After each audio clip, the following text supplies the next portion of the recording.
बिस्मिल्लाहिर्रहमानिर्रहीम अस्सलामुअलैकुम। आज मैं आपके लिए गंदम के आटे से बनने वाले बहुत ही हेल्दी स्नैक की रेसिपी लेकर आई हूँ। इनको बनाना बहुत ही आसान है और खाने में बहुत ही मज़े के लगते हैं। घर पर पड़ी हुई बेसिक चीज़ों से बनकर तैयार हो जाते हैं और झटपट बन जाते हैं। इसको आप शाम की चाय के साथ भी ले सकते हैं, हल्की फुल्की भूख हो तब भी आप इसको खा सकते हैं। इसके अलावा आप इसको बच्चों के लंच बॉक्स में भी दे सकते हैं क्योंकि बहुत ही हेल्दी ऑप्शन है।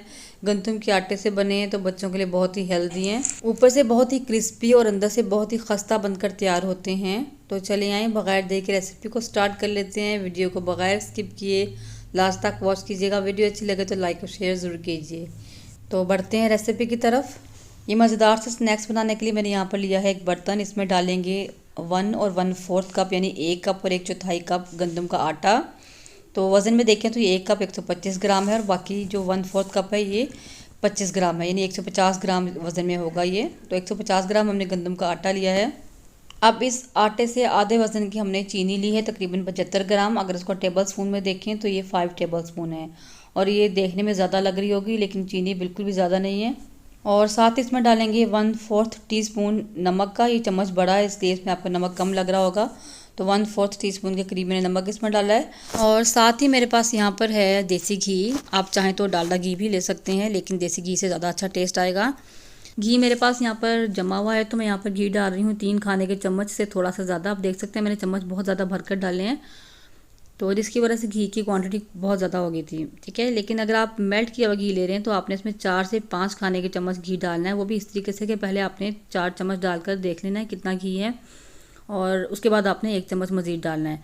इसमें घी थोड़ा सा ज़्यादा ही जाता है क्योंकि घी से खस्ता बनते हैं, लेकिन ज़्यादा आप घी डालेंगे तो क्या होगा, ये घी में जाकर जब फ्राई करेंगे बिल्कुल बिखर जाएंगे। तो घी का अंदाज़ा आपने ऐसे लगाना है कि आप इस तरीके से जब मुट्ठी बनाएंगे तो जो है ना आटा हाथ में इकट्ठा हो जाएगा। लेकिन ये बहुत ज़्यादा घी डल गया है जिसकी वजह से ये बिल्कुल गीला हो चुका है आटा।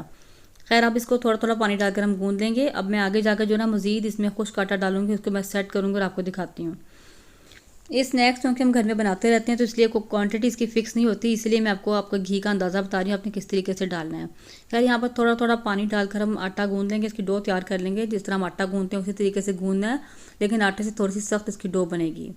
तो थोड़ा थोड़ा पानी आपने डालना है। यहाँ पर मैं इसमें डाल रही हूँ 1/2 टेबल स्पून वाइट तिल है मेरे पास। ये बहुत अच्छा टेस्ट लेके आएंगे, लेकिन अगर आपके पास नहीं है तो उसको आप स्किप कर सकते हैं, बिल्कुल ऑप्शनल है, कोई ज़रूरी नहीं है डालना। ये तेल डालकर भी इसको हम अच्छे से मिक्स कर लेंगे तो डो हमारी तैयार है। अब इसको हमने चेक करने के लिए एक पोर्शन हाथ में लेंगे। उसको बनाना किस तरीके से है कि आपने इस तरीके से हाथ में छोटा सा पोर्शन लेना है। इसको पहले आपने गोल करना है, उसके बाद इसको आपने लंबा करके और हाथ की जो साइड वाली हिस्सा होता है ना हथेली का, उससे आपने इसको दबा देना है। तो ये खजूर की शक्ल में आ जाएगा। इसको आटे की टिक्कियाँ भी कह सकते हैं और खजूरें भी कह सकते हैं आप। अब इस एक टिक्की को हम घी में शैलो फ्राई करके देखेंगे और मैंने इसको फ्राई किया। आप देख सकते हैं घी में जाते ही ना बिल्कुल बिखर गया क्योंकि इसमें घी बहुत ज़्यादा मिकदार में चला गया है। तो अगर आपका घी बताया मैंने आपको मेल्ट किया हुआ होगा तो आपने 4 से 5 खाने के चम्मच ही डालने हैं। और अगर आप जमा हुआ घी ले रहे हैं तो आप 2 टेबल स्पून ही डालिए, वो भी ज़्यादा भरकर नहीं, लेवल चम्मच। और इसको एक बार फ्राई करके चेक कर लें और अगर तो ये बिल्कुल सही बन रही है इसका मतलब ठीक है। और अगर आपको लगता है कि इस तरह टूट रही है फिर आपने खुश्क आटा मज़ीद डाल लेना है। तो यहाँ पे मेरा घी बहुत ज़्यादा हो गया था तो मैं इसमें 3 से 4 खाने के चम्मच खुश्क आटा दोबारा से डाल रही हूँ। चूँकि हमने इसमें आटा और डाला तो थोड़ी थोड़ी चीनी और नमक भी हम इसमें और डालेंगे। बाकी चीनी आप अपने अंदाजे के मुताबिक कम या ज़्यादा भी कर सकते हैं, लेकिन ये चीनी बिल्कुल परफेक्ट है। और थोड़ा सा नमक भी मैंने इसमें मज़ीद डाला है और थोड़ा सा पानी डालकर दोबारा से इसको हम गूंद लेंगे। और जब ये गूंद लेंगे तो बस हमारी डो बनकर तैयार हो जाएगी। इसको रेस्ट बिल्कुल नहीं देना, इसी टाइम इसको हम जो है इसकी टिक्कियाँ बना लेंगे और बनाकर इसको हम फ्राई कर लेंगे। तो बस इसको देखिए मैंने गूंद लिया है और अब इसकी हम जो है ना टिक्कियाँ बना लेते हैं उसी तरीके से। क्योंकि हम इसको घर में अक्सर बनाते हैं तो इसलिए जो है इसमें घी जो है बिल्कुल अंदाजे के मुताबिक ही जाता है। तो मैंने जमा हुआ घी था इसलिए 3 चम्मच भरकर डाल लिया और 3 से ऊपर ही डाल लिया। क्योंकि घी जमा होता है इसलिए क्वांटिटी इसकी बहुत ज़्यादा हो गई। जमा हुआ घी थोड़ा सा ज़्यादा होता है और मेल्ट किया हुआ घी थोड़ा सा क्वांटिटी में कम होता है। इसी तरीके से हम इसकी टिक्कियाँ बनाकर तैयार कर लेंगे। और मैं आपको इसकी मोटाई भी दिखा देती हूँ, आपने इसको कितना मोटा बनाना है। तो वो देखिए इसको इतना मोटा हम बनाकर तैयार करेंगे, बहुत ज़्यादा मोटी भी नहीं होंगी और बहुत ज़्यादा पतली भी नहीं होंगी। तो देखिए तमाम टिक्कियाँ या तमाम स्नैक्स हमने बनाकर इस तरीके से तैयार कर लिया। अब इसको हमने फ्राई करना है। तो फ्राई करने के लिए मैंने एक पैन में घी डाला था जिसमें मैंने पहले इसको फ्राई करके चेक किया है। इसको हमने डीप फ्राई नहीं करना होता, इसको हमने शैलो फ्राई करना होता है। और पहले मैंने एक टिक्की बनाकर फ्राई करके देखी थी जिसकी वजह से थोड़ा सा इसमें जो है ना घी थोड़ा ख़राब हो गया क्योंकि टिक्की जो थी ना बिखर गई थी बिल्कुल। तो बाकी की तमाम टिक्कियाँ हम इसमें डाल देंगे।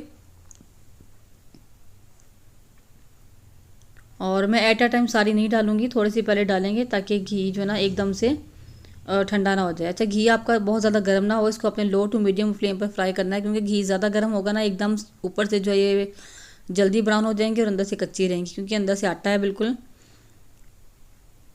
और आप देख सकते हैं, आप मेरे उठाने से ही अंदाज़ा लगा रहे होंगे कि कितनी अभी भी सॉफ्ट हैं। तो इतनी सॉफ्ट होनी चाहिए, फिर ही खस्ता और मज़ेदार बनकर तैयार होंगी। ये अंदर से बहुत ही खस्ता बनती हैं, बाहर से क्रिस्पी होती हैं और अंदर से बहुत ही खस्ता होती हैं और खाने में बेहद लजीज लगती हैं। आप एक बार खाएं तो आपका हाथ नहीं रुकता, दिल करता है बस खाते रहें खाते रहें। मैंने एक बार इनकी साइड चेंज कर दी थी, अब दूसरी साइड से भी ब्राउन हो चुकी हैं। बस इतना कलर हम ले आएंगे, इसमें बहुत ज़्यादा ब्राउन मत नहीं करेंगे। तो जब इस कलर में आ जाएंगे तो इनको मैं निकाल लूँगी और इसी तरह बाकी की सारी भी हम फ्राई कर लेते हैं।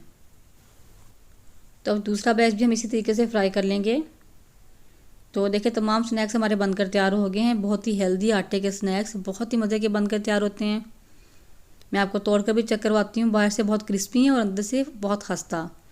खाने में इतने ही मज़े के हैं, इसमें चीनी और नमक का जो इम्तजाज है ना वो बहुत ही अच्छा लगता है। यकीन मानिए, आप इसको एक बार बनाएंगे आपका हाथ ही नहीं रखेगा खाने से, आपको बहुत ही पसंद आएंगे। आप एक बार बनाएंगे तो आप कहेंगे आप रोज़ ही बनाकर इसको खाया करें, क्योंकि बहुत ही मज़े के लगते हैं। मुझे उम्मीद है कि आज की वीडियो आपको ज़रूर पसंद आई होगी। वीडियो कैसी लगी मुझे कमेंट करके ज़रूर बताइए और इसको आप ज़रूर बनाकर ट्राई करें, मुझे बताएं कि कैसे बने आपसे।